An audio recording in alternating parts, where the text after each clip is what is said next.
마가복음 13장, 마가복음 14장이죠. 14장 32절로 42절까지 마가복음 14장 32절부터 42절까지 말씀을 우리 함께 읽도록 하겠습니다. 저희가 겟세마네라는 곳의 이름에 예수께서 제자들에게 이르시되 나의 기도할 동안에 너희는 여기 앉았으라 하시고 베드로와 야고보가 요한을 데리고 가실새 심히 놀라시며 슬퍼하사 말씀하시되 내 마음이 심히 고민하여 죽게 되었으니 너희는 여기 머물러 깨어있으라 하시고 조금 나아가서 땅에 엎드려 될 수 있는 대로 이때가 자기에게서 지나가기를 구하여 가라사대 아바 아버지여 아버지께는 모든 것이 가능하오니 이 잔을 내게서 옮기시옵소서. 그러나 나의 원대로 마옵시고 아버지의 원대로 하옵소서 하시고 돌아오사 제자들의 자는 것을 보시고 베드로에게 말씀하시되 시몬아 자느냐 내가 한시 동안도 깨어있을 수 없더냐. 시험에 들지 않게 깨어있어 기도하라. 마음에는 원이로되 육신이 연약하도다 하시고 다시 나아가 동일한 말씀으로 기도하시고 다시 오사 보신즉 저희가 자니 이는 저희 눈이 심히 피곤함이라. 저희가 예수께 무엇으로 대답할 줄을 알지 못하더라. 세 번째 오사 저희에게 이르시되 이제는 자고 쉬라. 그만이다. 때가 왔도다. 보라 인자가 죄인의 손에 팔리우느니라. 일어나라 함께 가자. 보라 나를 파는 자가 가까이 왔느니라. 아멘. 오늘 말씀은 겟세마네에서 기도하시는 예수님의 모습을 기록하고 있는 내용입니다. 겟세마네라는 뜻은 기름을 짜다 이런 뜻을 가지고 있어서 아마 그쪽에서 감람류를 생산하는 어떤 지역이었던 것 같습니다. 아무튼 좀 겟세마네라는 그 의미 자체가 기름을 짜다는 것이니까 좀 이 기도하고 연결시켜 보면 좀 의미가 있다 하는 생각도 듭니다. 아무튼 자 오늘 이 말씀은 이 겟세마네에서 예수님께서 제자들과 함께 기도하는 그런 내용인데 먼저 32절에서 34절까지 보게 되면 예수님께서 이제 기도하기 전에 제자들에게 특별하게 당부를 좀 하십니다. 그래서 32절 34절을 같이 우리 함께 읽습니다. 저희가 겟세마네라는 곳의 이름에 예수께서 제자들에게 이르시되 나의 기도할 동안에 너희는 여기 앉았으라 하시고 베드로와 야고보와 요한을 데리고 가실새 심히 놀라시며 슬퍼하사 말씀하시되 내 마음이 심히 고민하여 죽게 되었으니 너희는 여기 머물러 깨어있으라 하시고.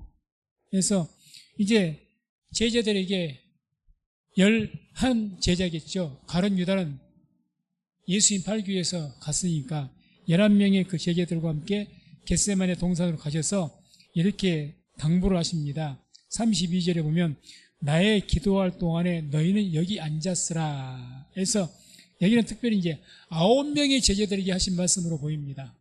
9명. 아니 8명이죠. 8명. 아니 9명이 말씀. 8명입니다.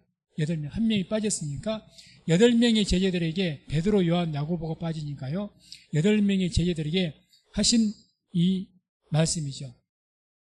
그래서 그 다음에 이제 이 34절 보게 되면 또 이런 말씀이 나오죠. 내 마음이 심히 고민하여 죽게 되었으니 너희는 여기 머물러 깨어있으라.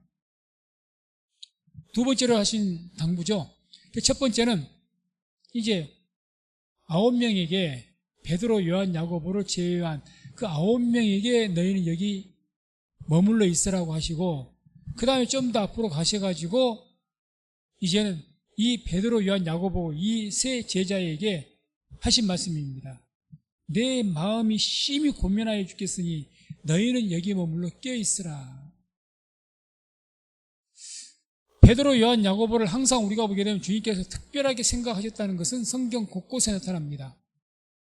그 중에 베드로를 가장 주님께서 중요하게 이으셨다는 것도 말씀을 통해서 뚜렷하게 나타납니다. 아무튼 이 9명의 제자를 먼저 그 앞에 얘기하는 너희들은 머무르서 기다리고 있어라 이렇게 말씀하시고 그 중에 3명을 데리고 더 산으로 올라가셔가지고 거기에서 이제 베드로, 요한, 야고보에게 특별히 또 말씀하신 거죠. 내 마음이 심히 고민하여 죽게 되었다. 그만큼 고통스러우시다는 거죠. 그만큼 베드로, 요한, 야고보로 주님께서는 어떻게 표현해야 될까요? 마음을 나눌 수 있는 그런 어떤 제자들로 보신 거죠. 주님도 그러신 겁니다.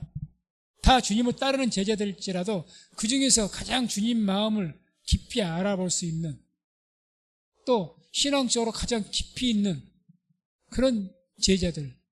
오늘날 교회도 마찬가지일 겁니다. 주님께서 그렇게 생각하신 거죠. 그래서 이 주님께서는 마음이 심히 고민하여 죽게 되었다까지 말씀 표현하십니다. 아마 모든 육체의 고통은 주님께서 다 아시는 분입니다. 하나님의 아들이시기 때문에. 그래서 주님께서 지금 어떤 자신이 죽으실지를 아시는 거죠. 뭐 교수대에서 처형당한 것도 아니고 단두대에서 목이 잘려서 한순간에 죽는 것이 아닙니다. 장시간 십자가에 못이 박혀서 가장 인간이 생각한 처형 방법 중에서 가장 잔혹한 형벌이 십자가형이라고 말하지 않습니까? 그 형틀에서 형벌을 받을 걸 생각하니 그걸 다 아신다는 거죠. 육체를 아시는 겁니다. 우리가 사람이요 그러지 않습니까? 내가 경험한 육체의 아픔, 고통이 있잖아요. 내가 큰 병이 있어서 그 고통을 겪었어요. 그러면요 그 고통을 내가 또 당할 수가 있다 해서 그 당할 고통을 날짜가 아니어서 그게 수술에 의한 고통이든지 어떤 그 병의 고통이든지 그 고통을 또 당할 수밖에 없고 그 당할 날짜를 내가 안다면 엄청난 고통. 왜? 알고 있기 때문에, 한번 경험했기 때문에. 너무 두려운 거죠. 너무 두려워요. 너무 작은 이야기가 되겠습니다만 제가 계속해서 금식 기도를 하다 보니까 금식 기도하면 이게 3일이라도 쉽지 않거든요. 쉽지 않아요. 특히 내가 이제 최근에 3, 4년 전, 한 4, 5년 전부터는 정말 힘들었어요. 나이가 들면 들수록 진짜 힘들더라고요. 그러니까 우리 사모님하고도 이야기했지만 딱 금식을 작정하지 않습니까? 하루 전날만 되면 내 몸이 압니다. 그래서 금식을 딱 작정, 식은땀이 나요. 아직 봐봐. 금식 시작한 게 아니에요. 하루가 남았는데 내 몸이 긴장을 해요. 식은땀이. 그걸 역력하게 느낍니다, 제가. 역력하게. 왜 제가 이런 말씀 드리느냐? 예수님은 모든 것을 아시는 분입니다. 그런 인간의 고통을 직접, 육체로 직접 체험하지 하나님께 아신다는 거예요. 그러니 그 고통을 아시기 때문에 그 육체의 그 십자가에서 당하는 고통이 얼마나 큰 건지 아시기 때문에 그게 얼마나 힘드시겠습니까? 정확한 시간을 아시는데, 때를 아시는데, 거기에 더 나아가서 또 어떤 것이 있느냐? 그 예수님의 고통에는 영적인 고통일 겁니다. 영적인 고통. 주님께서 십자가에서 어떻게 말씀하세요? 엘리, 엘리, 라마, 사박다니. 이렇게 말씀하시고, 그 말씀하신 것이 아니라 비명을 지르시고 운명하셨습니다. 엘리, 엘리, 라마, 사박다니가 무슨 뜻이죠? 나의 하나님, 나의 하나님, 어찌하여 나를 버리셨나이까? 하나님께 버림받은 고통입니다. 하나님과 단절되어 버리는 고통. 그래 영적인 고통과 육적인 고통이 합치가 된 겁니다. 그러니 그 고통 가운데 내 마음이 심히 고민하여 죽겠다. 그것을 지금 누구에게 하소연한 겁니까? 쉽게 말하면 이 3명의 제자들에게 하소연한다는 거죠. 그만큼 베드로, 요한, 야고보는 주님께 특별했던 분들입니다. 우리가 흔히 찬양에 있는 것처럼 주의 심장을 가진 자다 이야기합니다. 정말 주님을 사랑한다면 주의 심장을 가져야 맞죠. 주의 심장을 갖게 되면 아마 하나님 말씀을 통해서, 이런 말씀을 통해서 당연하게 뜨거운 마음이 일어날 수밖에 없는 겁니다. 말씀을 아무리 들어도 주의 심장 갖지 못하니 가슴이 안 뜨거워져요.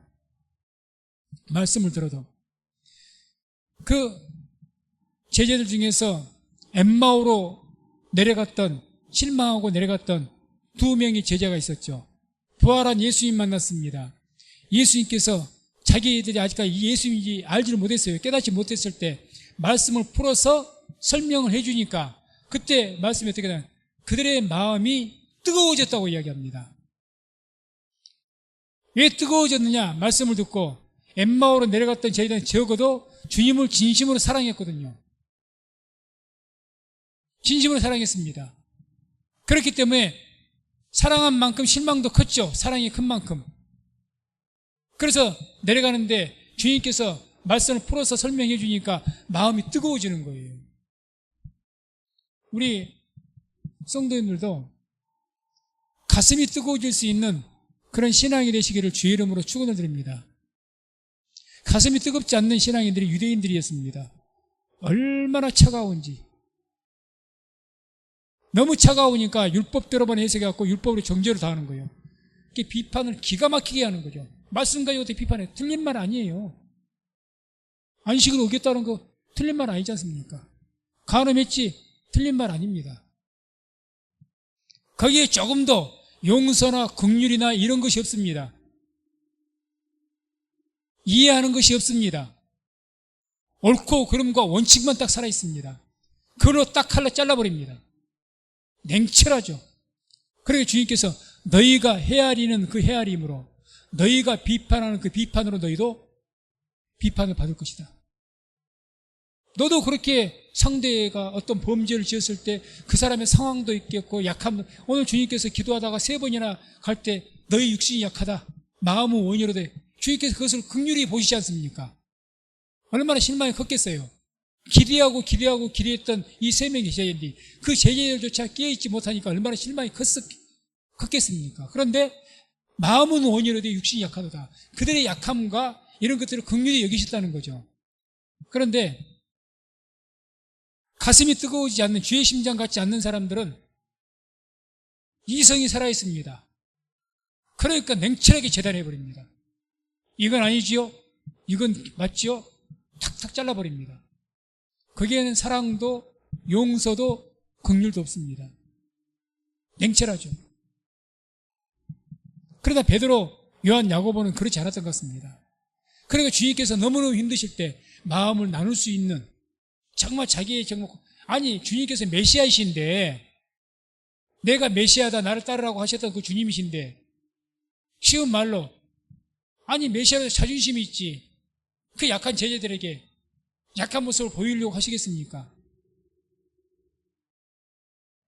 우리가 그러잖아요. 내가 내 마음이 약한 어떤 모습 사실 보이기 싫죠. 그러나 누구에게는 보입니까?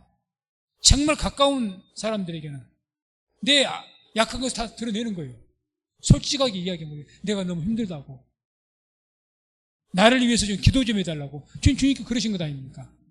마음을 나눌 수 있는, 특별하게 다 사랑하셨겠지만 그 중에 베드로, 요한, 야고보는 마음을 나눌 수 있는 제자였다는 거죠. 우리 성도님들께서 누가 됐든지 서로 특히 하나님에 대해서 마음을 나눌 수 있는 그런 주의 성도들 되시기를 주의 이름으로 축원을 드립니다. 그런 가슴이 좀 뜨거운 마음이 있어야죠. 그래서 이제 이 제자들에게 그런 당부를 하시고 35절 36절에 보면 주님께서 첫 번째 기도를 합니다. 총 3번을 기도하시는데 첫 번째 35절 36절 함께 읽습니다. 조금 나아가사 땅에 엎드려 될 수 있는 대로 이때가 자기에게서 지나가기를 구하여 가라사대 아바 아버지여, 아버지께는 모든 것이 가능하오니 이 잔을 내게서 옮기시옵소서. 그러나 나의 원대로 마옵시고 아버지의 원대로 하옵소서 하시고. 자, 먼저 35절 땅에 엎드려 기도하셨다고 합니다. 유대인들에게는 기도의 관습이 있는데 3가지 방법으로 기도를 한다고 합니다. 첫 번째는 서서 기도하는 것. 서서 기도하는 것은 언제 기도하느냐? 뭐 공중에서 이렇게 대표 기도하는 것도 서서 기도하겠지만 길을 가다가 기도 시간이 되면 또 서서 멈춰서 기도하는 것, 그때 서서 기도합니다. 일상적인 기도죠. 또 어떤 공식적인 기도고, 그 다음에 두 번째로 많이 하는 기도가 앉아서 무릎을 꿇고 기도하는 것, 개인적으로 기도하는 겁니다. 일반적으로 가장 많이 하는 기도, 앉아서 무릎을 꿇고 기도하는 것. 이게 이제 일상적으로 하는 기도라고 볼 수가 있는 개인적인 기도. 그 다음에 세 번째가 엎드려서 하는 기도입니다. 주님처럼. 마태복음에는 주님께서 땅에 이마를 대고 기도하셨다고 그러거든요. 완전하게 납작하게 땅바닥에 엎드려서 기도하신 거죠. 이것은 가장 간절하게 기도하는 기도라고 하는 거죠. 그만큼 주님께서 간절하게 기도했다는 겁니다. 간절하게. 그래서 이와 같은, 그러니까 그만큼 주님 마음이 힘이 되셨다는 거죠. 이것은 메시아이지만 또한 이 메시아이신 하나님의 아들이신 예수님께서 육체를 입으셨다는 확실한 증거이기도 합니다. 육체를 입으셨기 때문에 이렇게 큰 고통이 있는 거예요. 요한일서에 적그리스도가 어떤 자가 적그리스도라고 했습니까? 예수님은 하나님의 아들이시지 육체를 입지 않으셨다. 인간이 아니다. 이게 적그리스도가 속이는 내용이에요. 예수님이 하나님이시지 우리 같은 인간 육체 입지 않았다 그 말입니다. 그게 주장하는 자가 적그리스도라는 거죠. 그러나 오늘 말씀 볼 때 아니 육체를 입지 않았다면 이렇게 힘드시겠습니까? 분명히 육체를 입으셨으니까 힘드신 거예요. 그걸 반증하는 거죠. 아무튼 이렇게 절박하게 기도하신 것을 볼 수 있습니다. 그리고 나서 35절에 이렇게 말씀하죠. 될 수 있는 대로 이때가 자기에게서 지나가기를 구하였다. 그래서 고난의 잔, 이 십자가의 고통, 이 형틀의 고통, 이것이 할 수만 있다면 이게 좀 지나가기를 원합니다. 이렇게 간구하신 거죠. 그러나 우리가 기도 내용이 36절 보면 어떻게 했습니까? 그러나 나의 원대로 마옵시고 아버지의 원대로 하옵소서. 이렇게 기도하신 거죠. 한마디로 주님께서는 하나님의 뜻 가운데 허락만 하신다면, 가능하다면 이 고난의 잔을 내가 받지 않고, 그렇게 받지 않아도 이 백성들을 구원할 수 있다면 그렇게 할 수 있도록 해달라고 기도하신 겁니다. 꼭 이 십자가 고난을 안 받더라도. 그러나 만약 그렇게 될 수 없다면 하나님의 뜻대로 해달라. 결과적으로 하나님의 뜻대로 하시기를 구한 거죠. 이것은, 이런 기도는 우리가 아주 유념해서 보아야 되고 우리의 기도가 그렇게 돼야 될 겁니다. 나의 요구를 기도하는 거죠. 하나님, 이걸 이렇게 해 주시옵소서. 그러나 나의 원대로 마시고 하나님 뜻대로 되기를 원합니다. 이게 우리의 기도가 되어야 될 것입니다. 그런 기도가 되어야 되죠. 주님께서 그렇게 기도하신 거예요. 그래서 주님의 기도, 이 겟세마네 기도의 핵심이 뭐냐, 중요한 게 뭐냐, 절박하지만, 정말 절박하죠. 바로 눈앞에 몇 시간 뒤에 일어나게 될 체포되고 채찍맞고 조롱받고 그 모진 조롱, 비웃음, 고통, 그 다음에 십자가 형틀 고통, 이 고통이 바로 몇 시간 후부터 기다리고 있으니까 얼마나 절박한지 모릅니다. 죽음 앞에서 절박함이죠. 그 절박하지만 그럼에도 불구하고 그 가운데서 하나님의 뜻을 구하는 기도라는 겁니다. 이게 겟세마네의 기도의 핵심입니다. 우리가 겟세마네의 기도를 보고 주님의 기도를 본받는다 그러면 바로 이걸 본받는 거죠. 내가, 내 요구가 너무 절박해요. 하나님, 나 병 좀 고쳐주세요. 내 이것 좀 잘 되게 해주세요. 그러나 그 다음에는 어떤 기도를 해야 주님을 본받는 기도가 됩니까? 그러나 내 원대로 마시고 내가 이 병을 통해서 고생을 해야 되고 또는 내 생명을 주님께서 뺏어가신다면, 데려가신다면 그것도 주님의 뜻이니 주님의 원대로 해 주시옵소서. 이 기도가 돼야 된다는 이야기입니다. 그게 주의 기도를 본받는 거죠. 기도를 보면 그냥 내 식대로 내 요구만 관찰하는 것이 기도가 아니라 그건 정욕의 기도라고 할 수가 있는 거죠. 그래서 우리가 보다 더 믿음의 성숙에서 주님의 이런 겟세마네의 기도를 배워서 우리가 그런 믿음으로 어떤 기도라든지 절박하지만, 정말 절박하죠. 하나님, 나를 이 가난에서 좀 구해 주시옵소서. 그러나 이 가난을 통해서 하나님께서 하시고자 하는 뜻이 있다면 주님의 뜻대로 하시옵소서. 이런 기도를 할 수가 있어야 된다는 겁니다. 저나 우리 모두가 그러한 기도를 할 수 있기까지 믿음이 성숙하고 성장할 수 있기를 주의 이름으로 축원을 드립니다. 다음에 37절 38절 보면 이제는 베드로, 요한, 야고보 중에서 딱 한 사람, 시몬 베드로에 대해서 당부합니다. 가장 가까웠다고 생각한 이 시몬에 대해서 이야기하신 거죠. 자, 37절 38절 읽습니다.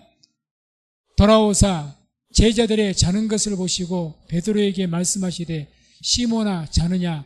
내가 한시 동안도 깨어 있을 수 없더냐? 시험에 들지 않게 깨어 있어 기도하라. 마음에는 원이로되 육신이 약하도다 하시고. 아멘. 자, 베드로, 세 명의 제자 중에서 특별히 누구를 지금 이야기합니까? 베드로만 잠잤을까요? 다 잤을 겁니다.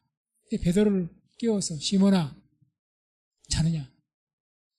그러고 나서 시험에 들지 않게 깨어있어 기도하라. 시험에 들지 않게. 특별히 베드로를 지목하셔서 이야기하십니다. 왜 이렇게 다른 두 제자 야고보도 있고 요한도 있잖아요. 왜 그들은 안 깨우시고 베드로에게만 이렇게 말씀하셨을까? 베드로가 이후에 어떤 일이 있습니까? 주님께서 예고하신 대로 3번을 부인하게 됩니다. 예수님을. 주님은 아시는 거죠. 호언장담했던 베드로. 그러나 3번을 부인하게 될 이 베드로 아시는 겁니다. 그래서 깨어있어서 기도하라 이렇게 말씀한 거죠. 그래서 누가복음 22장 31절 32절을 보게 되면 또 말씀을 같이 함께 읽도록 합니다. 시몬아, 시몬아, 보라, 사단이 밀가부로 다리고 너희를 청구하였으나 그러나 내가 너를 위하여 내 믿음이 떨어지지 않기를 기도하였노니 너는 돌이킨 후에 내 형제를 굳게 하라. 아멘. 바로 이것 때문입니다. 이것 때문이죠. 그래서 내가 내 믿음이 떨어지지 않기를 기도했다 말씀한 거죠. 여기서 우리가 주목할 말씀이 있습니다. 보라, 사단이 밀가부로도 다리고 너희를 청구하였으나. 시몬만을 이야기해 너희를 내서 복수입니다. 사단이 밀가부로도 다리고 시몬만 그렇게 하는 것이 아니라 모든 제자들을 그렇게 한다는 거죠. 이것을 알아야 됩니다. 사단이 밀가부로도 다리고 우리 역시 청구합니다. 계속 고소합니다. 우리는 망각 가운데 자꾸 그런 거 잊어버린 것 같아요. 사단이 우는 사자와 같이 두루 돌아다니며 삼킬 자를 찾는다고 경고를 이미 하셨는데 우리는 그런 의식 없이 살아갑니다. 귀신, 마귀, 머릿속으로만 알고 있지 현실 속에 있다는 것을 의식하지 못합니다. 분명히 존재하죠. 그리고 그들이 어떻게 지금도 현재 이 시간 여기에서도 어떻게 우리에게 작용을 하느냐, 어떻게 해서든지 기도하지 못하게 하고 말씀 듣지 못하게 하고 이유가 없습니다. 어떤 형태로든지 계속해서 사단이 밀가부로 다니고 우리를 청구합니다. 계속 고소할 요건을 찾는 거예요. 계속 집요하게 우리를 주시하고 있는 겁니다. 그래서 깨어서 기도해야 된다는 거죠. 왜 깨어서 기도해야 되느냐? 사단이 항상 그러기 때문에 항상 그러기 우리를 넘어지기까지 우리를 주시합니다. 사자가 굶주린데 맹수가 우는 사자와 같이 마귀가 두루 돌아다니며 산길자 찬다고 하잖아요. 굶으면 자기가 죽으니까 찾을 때까지 이 사자는 두루 돌아다닙니다. 짐승들 주위에. 틈만 나면 목덜미를 물기 위해서. 지금도 그렇다는 거죠. 그래서 우리가 그런 의식들을 하지 못할 때가 많은 거죠. 그러니 깨어있질 않는 겁니다. 깨어있질 않으니까 기도하지 않고 우리가 정신을 안 차리는 거예요. 이만하면 됐지. 아, 좋다. 따뜻하다. 편하다. 지금 이 시대가 그런 시대죠. 그래서 차지도 않고 덥지도 않다. 내 입에서 너희를 토해 내칠 것이라고 이야기하죠. 계시록에서 경고하신 말씀 아닙니까? 전혀 막 뜨거운 마음으로 기도한다든지 뜨거운 마음으로 모이고 뭔가 열심히 주의 사명을 내가, 특히 이 시대는 더더욱 그렇죠. 얼마나 우리 영을 미혹하는 시대인지를 모릅니다. 육체는 편안합니다. 줄일 것은 많습니다. 조금만 경제적인 여유가 있고 내가 조금만 얼마든지 즐겁게 웰리병하면서 살 수 있는 시대가 이 시대입니다. 그러니 지금 이 시대가 얼마나 졸기가 좋은 때입니까? 잠잘 때죠. 그래서 그런 경고의 말씀 하신 거죠. 지금이 그때라는 것을 잊지 말아야 됩니다. 영적인 졸음이 깊어질 때, 열 처녀의 비유를 말씀하셨을 때 5 처녀는 기름 준비 못했고 5 처녀는 기름을 준비했다고 했습니다. 기름을 준비한 그 처녀들도 신랑이 늦게 오니까 다 졸며 잤다고 합니다. 신랑이 기름을 준비한 처녀들조차도, 이 제자들도 이 제자 정도 되면 기름을 준비한 제자들이라고 말씀할 수가 있겠죠. 그런데 어떻게 합니까? 다 졸며 잔 거예요. 베드로, 요한, 야고보조차도. 그래서 우리는 항상 영적인 경각심을 가져야 될 겁니다. 특별히 지금. 다음에 39절, 40절 보게 되면 주님께서 2번째로 이제 기도하십니다. 그런 권면을 하시고 2번째로 39절, 40절 또 같이 함께 말씀을 읽습니다. 다시 나아가 동일한 말씀으로 기도하시고 다시 오사 보신즉 저희가 자니 이는 저희 눈이 심히 피곤함이라 저희가 예수께서 무엇으로 대답할 줄을 알지 못하더라. 중동 날씨는 무척 덥죠. 거기다가 제가 책에 봤더니 어느 신학자가 이렇게 표현을 했어요. 바로 이 겟세마네 동산에 가기 전에 뭘 했습니까? 성만찬을 했습니다. 6월절 만찬식을 했습니다. 6월절 만찬식을 했기 때문에 거기에서 이게 뭘 하게 된 겁니까? 음식을 나누고 포도주를 마신 거죠. 그래서 6월절 만찬에 의하면 최소한 3번 이상을 포도주를 마시게 돼 있어요. 날씨는 덥고 먼 길이 여행하느라 지쳤고 그러다 보니까 눈이 피곤하죠. 얼마나 피곤하겠습니까? 그러니까 주님께 그걸 아시고 마음은 온유로되 육신이 약하다 이런 말씀을 하신 거죠. 어쨌든 간에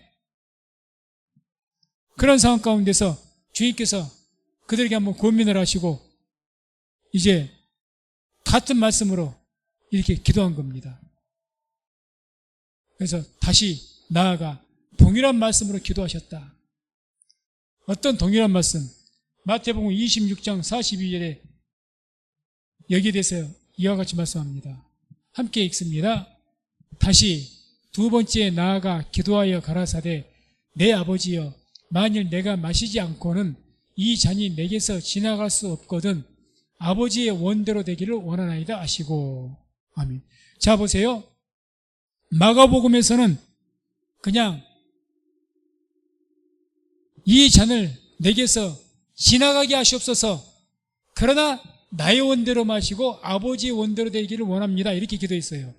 여기에서는 약간 더 자세히 표현이 됐습니다. 뭐라고 이야기합니까?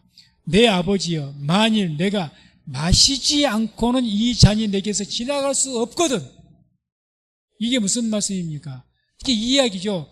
이 고난의 잔, 십자가의 잔은 누군가가 마셔야 되는데 이 잔을 예수님이 아닌 다른 어떤 제3자가 마셔도 되지 않고 내가 아니면 안 된다면은, 쉽게 말해서 예수님이 아니면 안 된다면은, 내가 마시지 않고는 안 된다면은 그러면 주님의 뜻대로 해 주십시오. 그 이야기죠.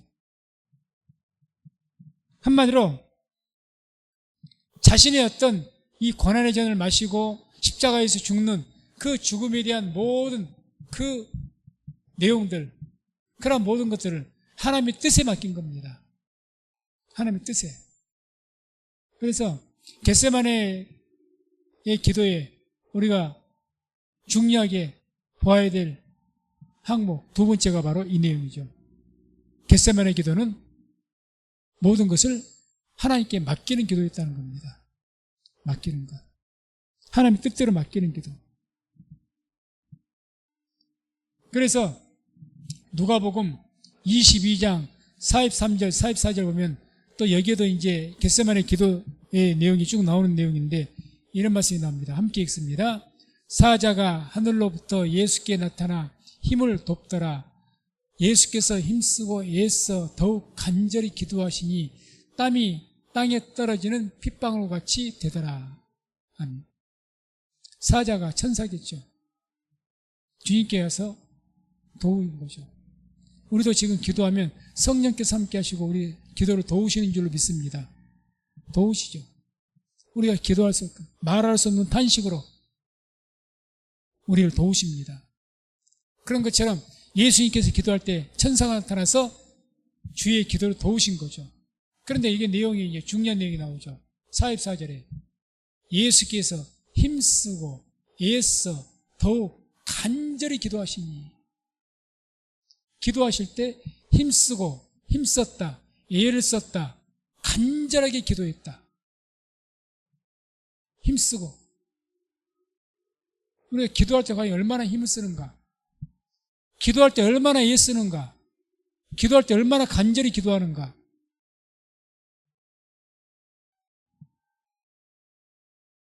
겟세마네 기도는 그냥 쉬운 기도가 아닙니다. 쉽게 표현하면 너무 힘들고 고통스러워서 주님은 안 피곤하겠습니까? 주님도 육체로 가시셨는데 제자들과 똑같죠. 어떤 면으로 보면 주님보다 더 피곤하실 분이에요. 그런데 주님은 깨어서 기도하시는데 어떻게 기도하시죠? 힘썼다, 힘쓰고 애써서 더욱 간절히 기도했다는 거죠. 겟세마네 동산 기도는 그냥 쉬운 일상적으로 하는 기도가 아니라는 겁니다. 정말 기도할 수 없는 상황에서 몸부림을 치는 기도였다는 이야기죠. 얼마나 몸부림을 치는 기도였으면 땀이 땅에 떨어지는 핏방울같이 됐다고 했겠습니까? 아무튼 이와 같이 겟세마네 기도는 그냥 평범한 기도가 아니었습니다.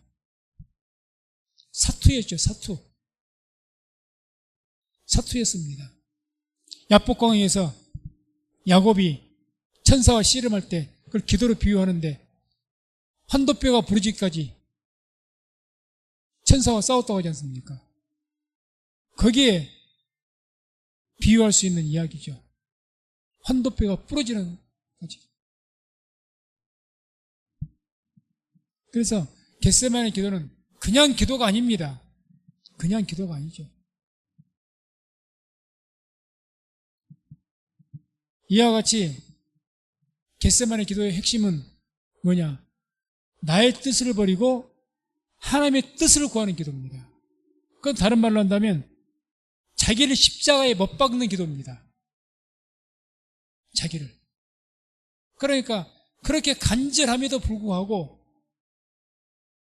내 상황이 너무 절박한데 내 상황에 내 요구를 들어달라고 기도하는 것이 아니라 그럼에도 불구하고 하나님의 뜻대로 되기를 원한다고 하나님께 맡기는 기도를 하고 있다는 거죠. 그러니 자기를 십자가에 못 박는 거죠. 내 욕심은 십자가에 못 박는 기도입니다. 이게 겟세마네 기도입니다. 이게.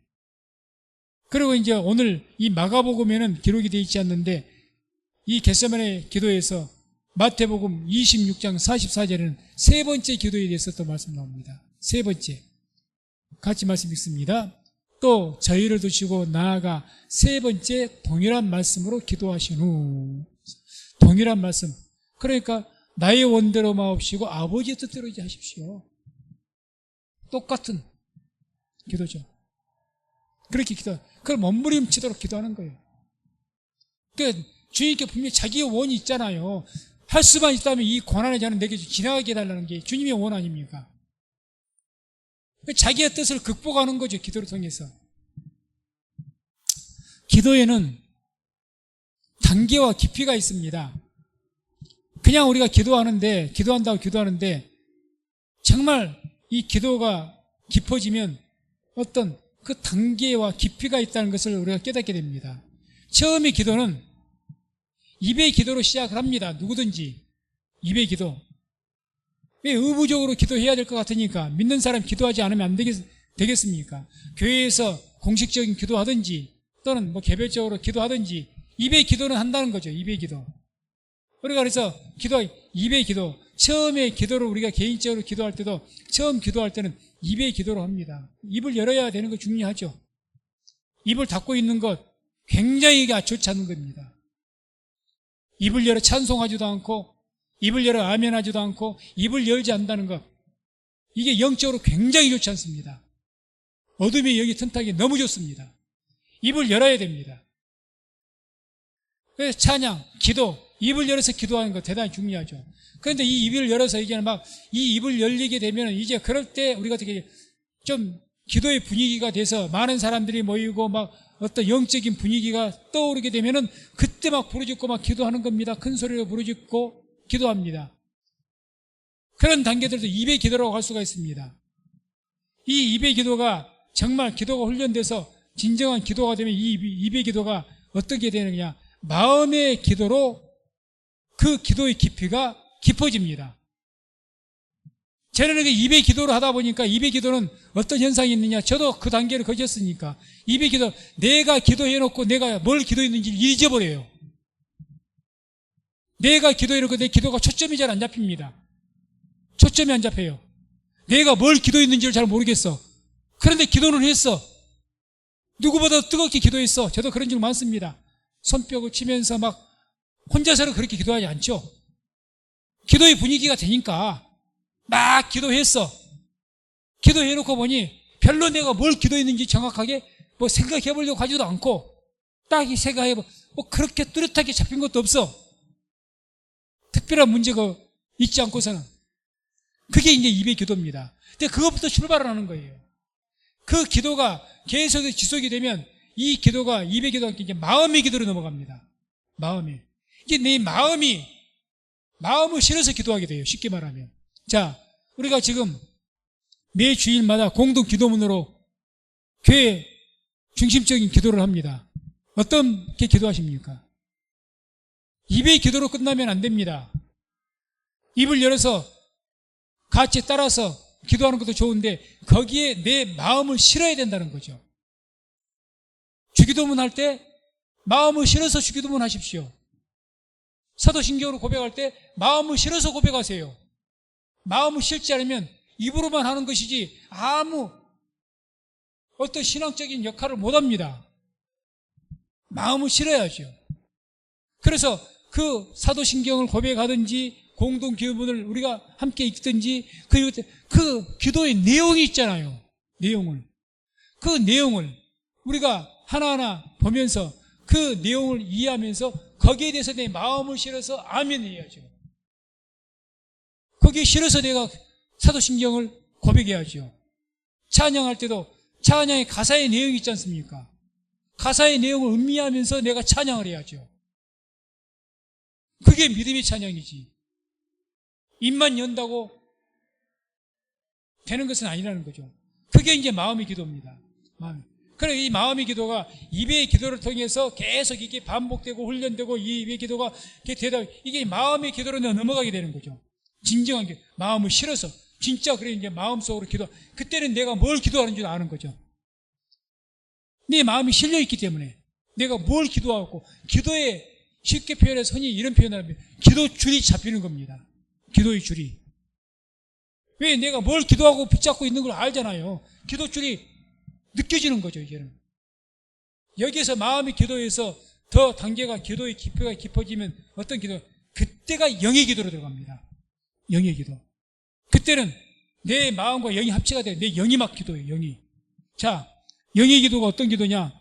고린도전서 14장 14절 15절 봅니다.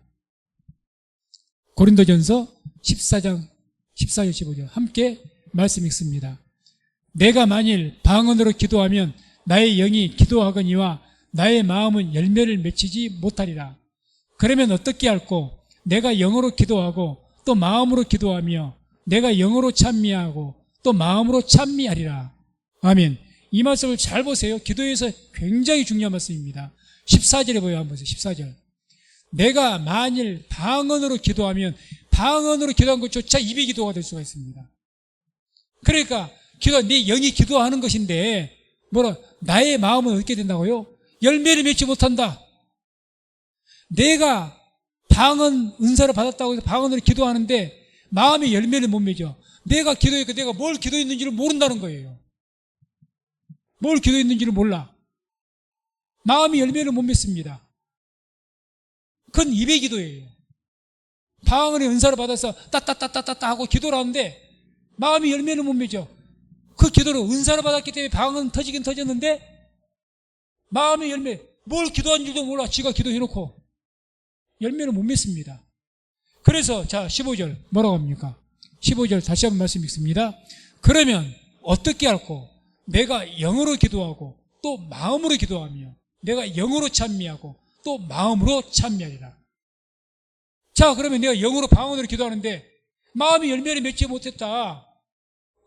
방언 기도에서 울리는 괭가리같이 소리는 요란했는데 아무 열매는 없더라는 거죠.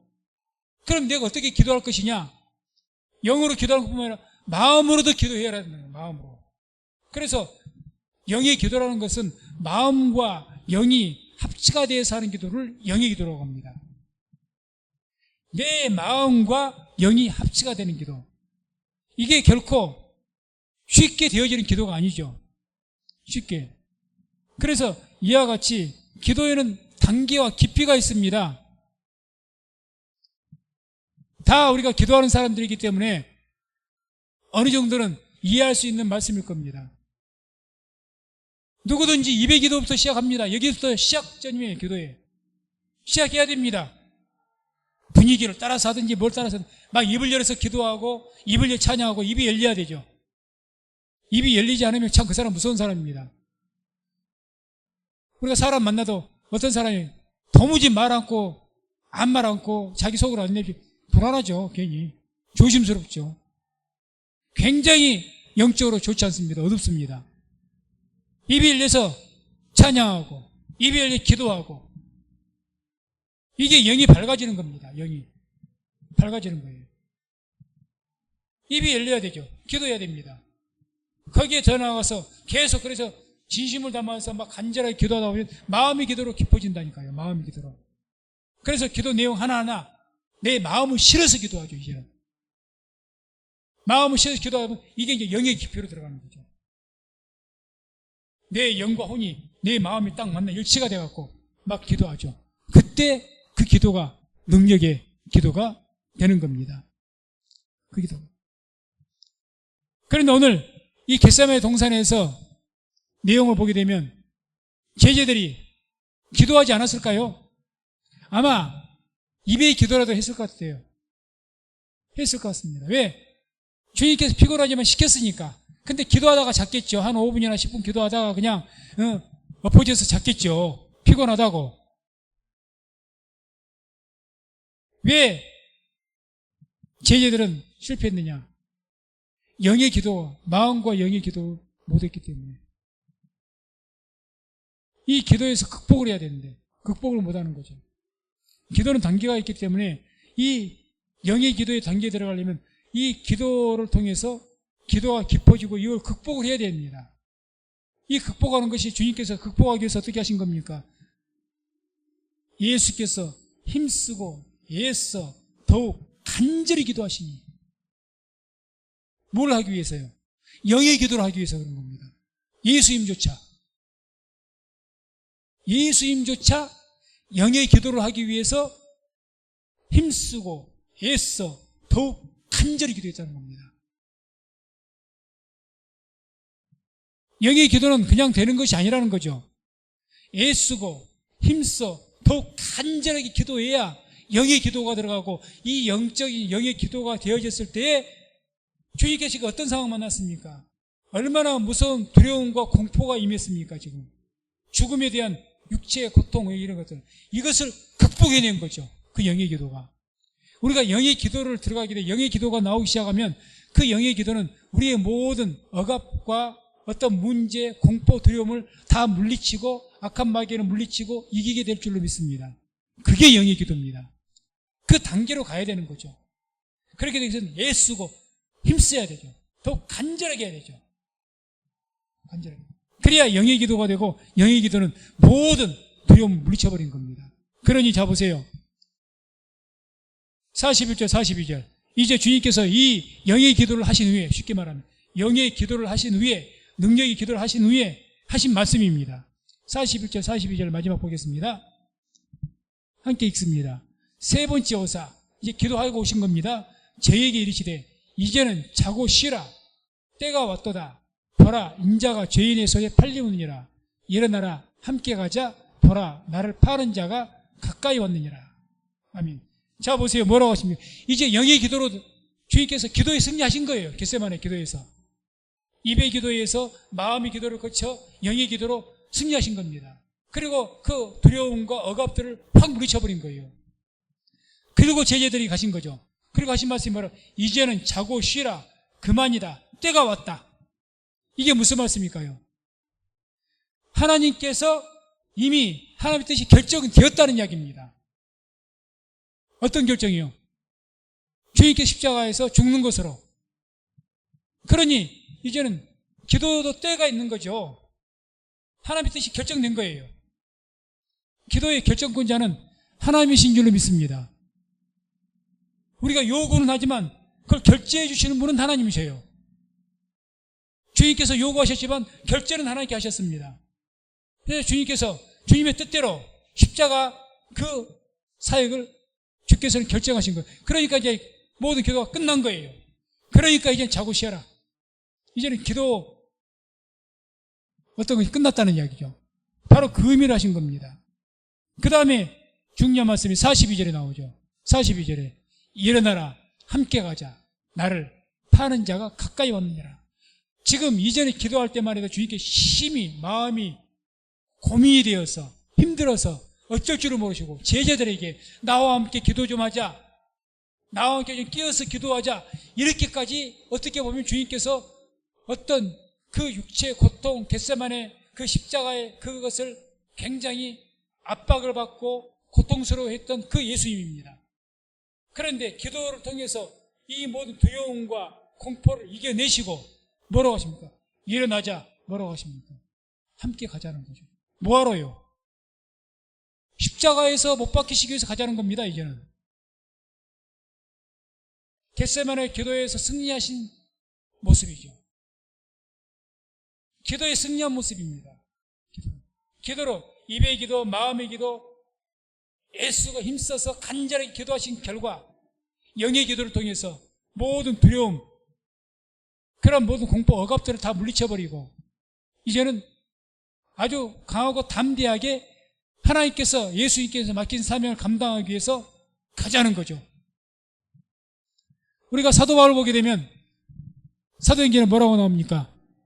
이제는 예루살렘으로 돌아가면서 주위에서 다 이야기합니다. 우리가 기도해 봤더니 당신이 예루살렘에 가면 큰 환란이 있다고 합니다. 가지 마십시오. 그때 바울이 뭐라고 합니까?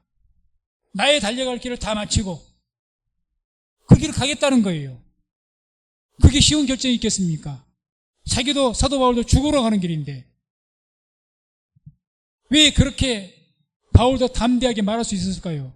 바로 예수님과 같이 입의 기도, 마음의 기도, 영의 기도로 간절하게 애쓰고 힘써서 기도했기 때문에 그 기도로 승리한 결과 바울이 하나님의 성령의 인도하심대로 죽으러 가는 길이지만 예루살렘으로 가게 된 것입니다. 그게 겟세마네 기도입니다. 그래서 겟세마네 기도는 결과적으로 이야기하면 승리의 기도죠. 승리의 기도. 그래서 오늘 우리가 말씀을 맺습니다. 기도는 능력이라고 이야기합니다. 능력의 기도는 마음과 영이 하나가 돼서 하는 영의 기도가 능력의 기도입니다. 마음과 영이 하나가 돼서 기도하는 것 그냥 되는 것이 아닙니다. 예수님조차 메시아신 기도를 어떻게 기도했다고 말씀합니까? 애쓰고 힘써서 더욱 간절하게 기도했다는 겁니다. 그냥 기도라는 것이 쉽게 되는 것 아니죠. 기도가 힘들다는 거 우리가 잘 압니다. 얼마나 애쓰고 힘써서 간절히 기도했으면 땀이 핏방울이 되기까지 기도하셨겠습니까? 우리가 물론 기도할 때 생명을 앞두고 기도하는 경우는 거의 없기 때문에 이렇게까지 기도하기 힘들겠지만 적어도 우리가 어떤 삶 속에서 많은 두려움이 있고 어떤 문제에 대한 어떤 억압이 있을 때 이걸 이겨내기 위해서는 우리 또한 애쓰고 힘써서 간절하게 기도해야 될 것입니다. 그렇게 해서 우리 기도가 영의 기도가 되면 내 삶의 어떤 문제든지 우리가 담대함을 얻게 되고 주인과 같이 일어나라, 함께 가자. 두려워하고 무서워하는 것이 아니라 담대하게 어떤 문제든지 그걸 감당하기 위해서 갈 수 있는 우리가 될 줄로 믿습니다.